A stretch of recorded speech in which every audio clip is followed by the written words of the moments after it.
Hello students, again welcome to polytechnic classes. जैसा कि हमने कमिटमेंट किया था कि हम आपके अधिक से अधिक एमसीक्यू क्वेश्चंस करा के आपके एग्जाम्स की अच्छी से अच्छी तैयारी कराएंगे, उसी सीरीज़ में मैं ऑलरेडी आपको चैप्टर वाइज सारे एमसीक्यूज़ करा चुका हूं और कुछ एमसीक्यूज़ जो मुझे लगा बच गए हैं वो मैं जाते जाते आपको करा रहा हूं ताकि आपके पेपर अच्छे से अच्छा हो सके। जो लोग ये वीडियो पहली बार देख रहे हैं वो प्लीज़ एक बार पीछे मैंने जो वीडियोज़ कराए हैं, एमसीक्यूज़ कराए हैं, उनका फास्ट फॉरवर्ड करके देख लें। आपका पेपर इससे बाहर कहीं नहीं आने वाला, ठीक है। सो चलिए वीडियो स्टार्ट करते हैं। पहला हमें वन लाइनर क्वेश्चन दिया है, a beam around the outside perimeter of a floor that supports the exterior wall and outside edge of the floor is known as। फर्श के बाहरी परिमाप के चारों ओर धरन जो कि बाहरी दीवार और फर्श के बाहरी किनारे को सहारा प्रदान करती है को जाना जाता है, ठीक है। मैंने बताया था आपको कि जैसे आपने कोई मान लीजिए कोई 4 कॉलम लिए, ठीक है। अब इन कॉलम को लिंटर लेवल पे आपने एक बीम से बांध दिया, ठीक है। वो जो बीम होती है ना वो कहलाती है स्पेंड्रल बीम, ठीक है। तो इसका आंसर होता है स्पेंड्रल बीम, जो बाहरी परिमाप के बाहरी दीवारों के चारों ओर फर्श के बाहरी किनारे को सहारा देती है, ठीक है। एक एरिया फाइनाइट करती है उसके लिए, फर्श के लिए, ठीक है।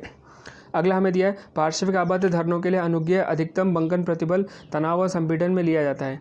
For literally supported beam the maximum permissible bending stress in tension and compression. मैं अपने पिछले वीडियो में बता चुका हूँ, इसकी वैल्यू होती है 0.66 FY, ठीक है। FY यहाँ पर होता है यील्ड स्ट्रेस, ठीक है, पराभव प्रतिबल। अगला क्वेश्चन, किसी धरण में भारतीय मानक IS 800/1984 के अनुसार अनुज्ञेय औसत अपरूपण प्रतिबल का मान लिया जाता है। In a beam according to IS 800/1984 permissible average shear stress is given bye.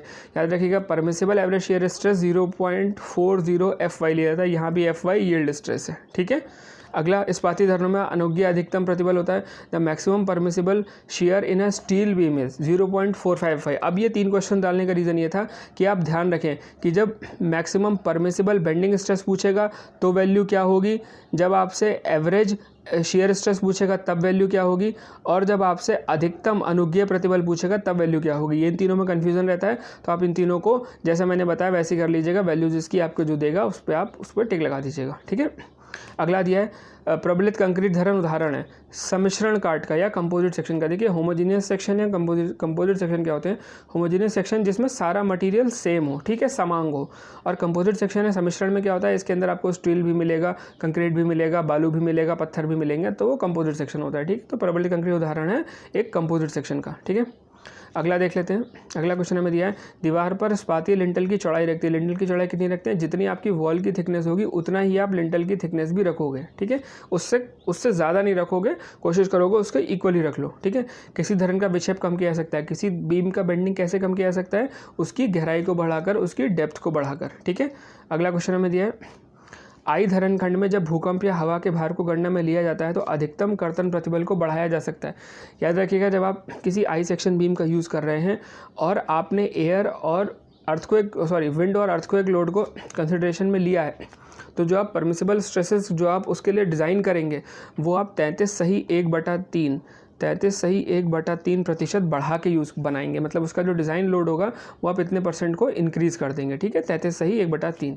अगला, the force acting on a web splice of a plate girder is. जो प्लेट गर्डर में जो आपने रेलवे के ब्रिजेस देखे होंगे, वहाँ पर जो प्लेट गर्डर यूज़ होता है उसमें जो वेब स्प्लाइस लगाया जाता है उस पर किस प्रकार के फोर्सेस काम करते हैं। याद रखिएगा, उस पर शेयर और बेंडिंग दोनों काम करता है, ठीक है। जो उसके जॉइंट्स होते हैं वहाँ पे शेयर काम करता है और ओवरऑल जो वो मेंबर होता है उस पर बेंडिंग काम करता है, ठीक है। अगला क्वेश्चन हमें दिया है, generally the purlins are placed at the panel point so as to avoid. देखिए, पैनल पॉइंट्स मैंने आपको बताए थे, ट्रस में जहाँ पर भी मेंबर जुड़ते हैं, ठीक है, वो जॉइन पॉइंट सारे पैनल्स कहलाते हैं, ठीक।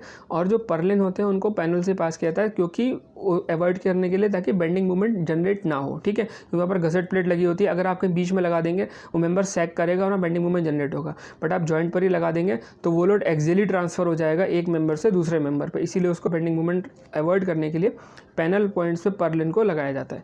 अगला, the effective length of fillet weld should not be less than. Fillet weld की इफेक्टिव लेंथ कितने से कम नहीं होनी चाहिए, 4 times the size of weld. आप इसको कहीं कहीं 4S भी पढ़ोगे शॉर्ट में, तो ये वही है 4.S, 4 times the size of weld, ठीक है। अगला दिया, in a gusseted base when the end of column is machined for complete bearing of base plate then the axial load is assumed to be transfer to the base plate.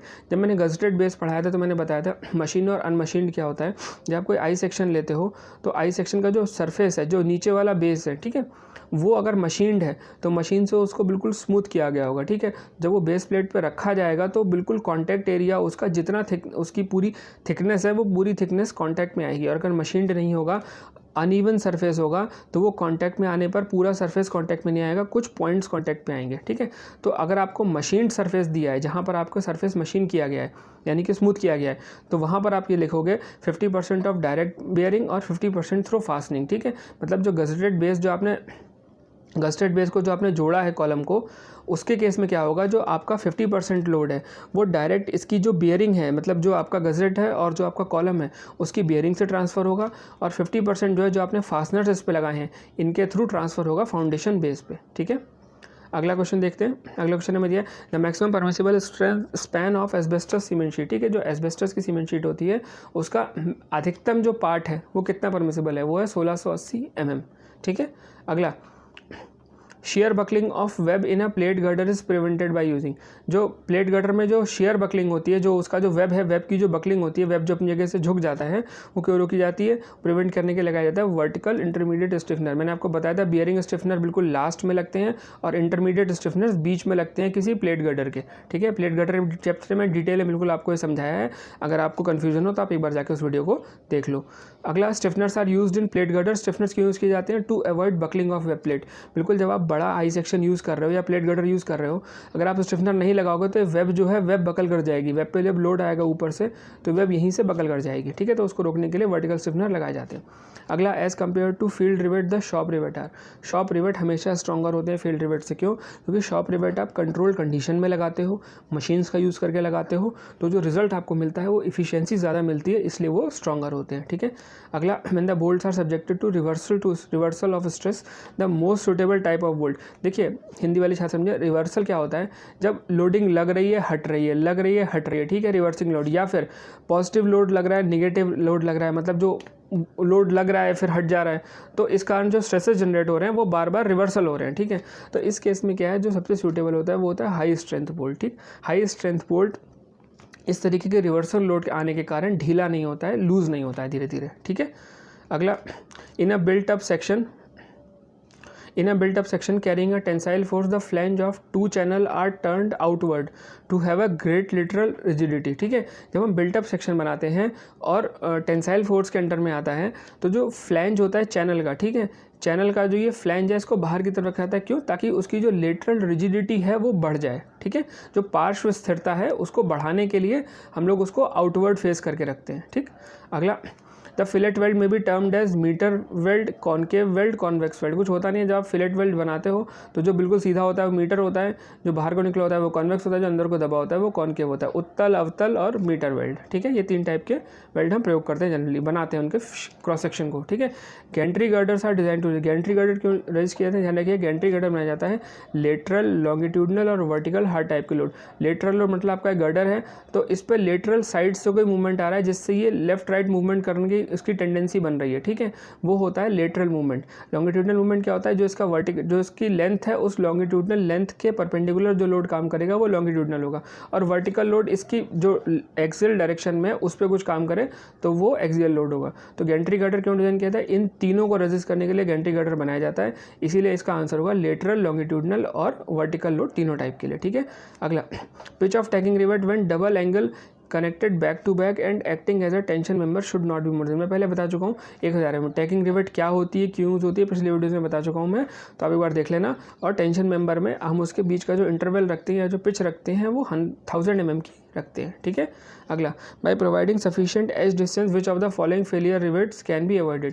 देखो edge और end क्या होता है, जब आप किसी plate को जोड़ते हो तो जिस डायरेक्शन में फोर्स लगता है, ठीक है, उस डायरेक्शन के परपेंडिकुलर ये वाला जो मैं डार्क कर रहा हूँ, ठीक है, ये वाला जो है ग्रीन, ये इसका एंड है। ठीक है, और ये वाला एज है, ठीक, जो उसके पैरेलल है। ठीक है, तो जो क्वेश्चन में पूछा है by providing sufficient edge distance which of the following failure of rivet joint can be avoided.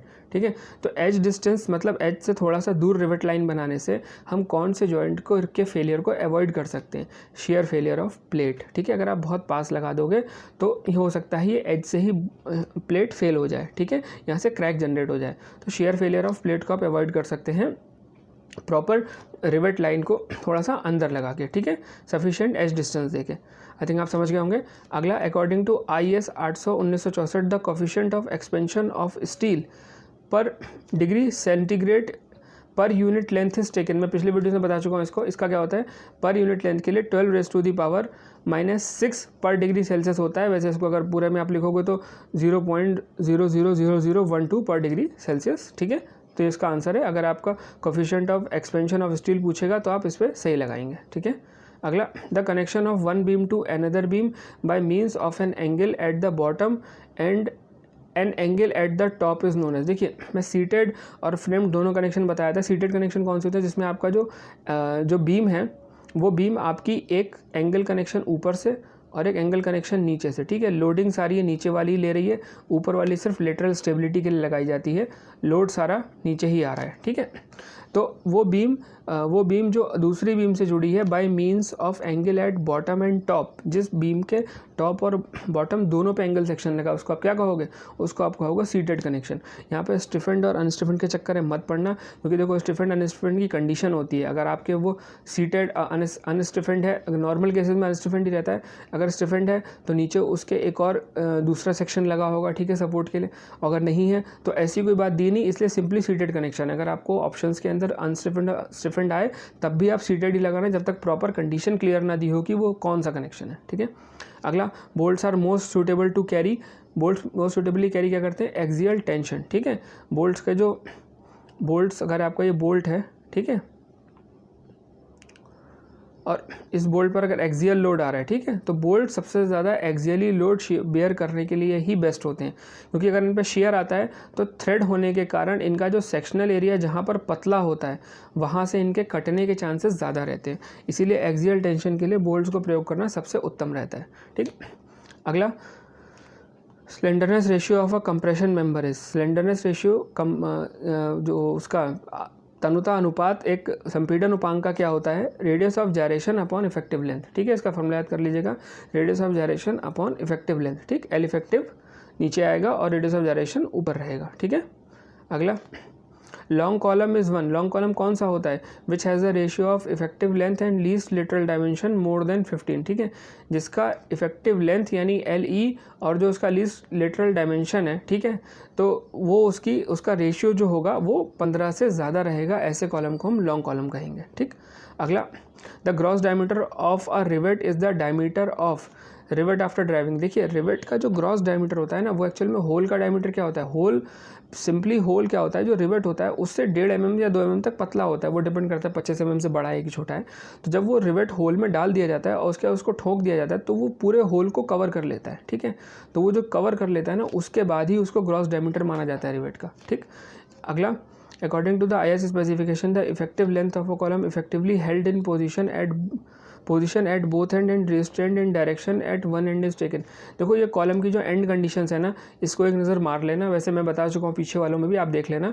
देखो, कॉलम की एंड कंडीशंस में क्या है ना, कई कंडीशंस बनती है, मल्टीपल कंडीशन बनती है। कहीं पर एक पॉइंट हेल्ड होगा, कहीं पर एक पॉइंट रिस्ट्रेंड होगा, एक पॉइंट फिक्स होगा, एक पॉइंट हिंज होगा। तो जो मल्टीपल कंडीशन से अलग अलग वैल्यूज़ आती हैं। तो इसमें जो क्वेश्चन दिया उसमें दिया इफेक्टिव लेंथ कॉलम की क्या होगी, जब effectively held in position and, मतलब दोनों दोनों एंड्स हैं उनको पोजीशन में हेल्ड कर दिया, ठीक है। ये कहीं लिटरली मूव नहीं कर सकते, ठीक। पर जो रिस्ट्रेंड है डायरेक्शन में सिर्फ एक तरफ है और एक तरफ नहीं, तो एक तरफ ये रोटेट कर सकता है, ठीक है। तो ऐसे कॉलम के लिए हम क्या रखते हैं, इफेक्टिव लेंथ 0.8L, ठीक है, 0.8 × L, ठीक है। L इसकी यहाँ पर एक्चुअल लेंथ है, ठीक।